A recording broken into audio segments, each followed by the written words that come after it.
പ്രത്യേകിച്ച് മകളുടെ പേരിൽ ഉയർന്നു വന്നിട്ടുള്ള അഴിമതി ആരോപണം, അതിന്റെ ഗൗരവസ്ഥിതി മനസ്സിലായ മുഖ്യമന്ത്രി സമനില തെറ്റിയ പോലെയാണ് ഇപ്പോൾ പ്രതികരിക്കുന്നത്. മുഖ്യമന്ത്രിയുടെ മകളും മുഖ്യമന്ത്രിയുടെ കുടുംബാംഗങ്ങളും ചേർന്ന് നടത്തിയിട്ടുള്ള ഈ മാസപ്പടി കേസ് ഒരു ചെറിയ കേസല്ല എന്നുള്ള കാര്യം മുഖ്യമന്ത്രിക്ക് ശരിയായി ബോധ്യപ്പെട്ടിട്ടുണ്ട്. SFIO അന്വേഷണവും കോർപ്പറേറ്റ് മന്ത്രാലയത്തിന്റെ വിവിധ അന്വേഷണങ്ങളും കോടതിയുടെ നിരീക്ഷണവുമെല്ലാം മുഖ്യമന്ത്രിയെ വല്ലാതെ അലട്ടുന്നു എന്നുള്ളതാണ്. ഇത്രയും കാലം മുഖ്യമന്ത്രി കെട്ടിപ്പൊക്കിയ ഒരു പാർട്ടിക്കകത്തെ ഒരു പ്രതിച്ഛായ, താൻ ചോദ്യം ചെയ്യപ്പെടാനില്ലാത്ത നേതാവാണ് എന്നുള്ള ഒരു പ്രതിച്ഛായ അദ്ദേഹത്തിന് നഷ്ടമാവുന്നു.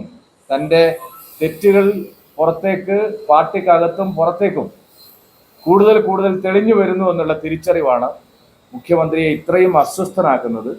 മുഖ്യമന്ത്രി ഒരു ഭരണാധികാരി എന്നുള്ള നിലയിലല്ല പ്രവർത്തിക്കുന്നത്, ഒരു കേവലമായ പിതാവ് എന്നുള്ള നിലയിലേക്ക് മുഖ്യമന്ത്രിയുടെ സമനില മാറിയിരിക്കും. ഏറ്റവും പുതിയ വാർത്തകളും വിശേഷങ്ങളും വിരൽ തുമ്പിലറിയാൻ സീ മലയാളം ന്യൂസ് എല്ലാ ഡിജിറ്റൽ പ്ലാറ്റ്ഫോമുകളിലും ലഭ്യം.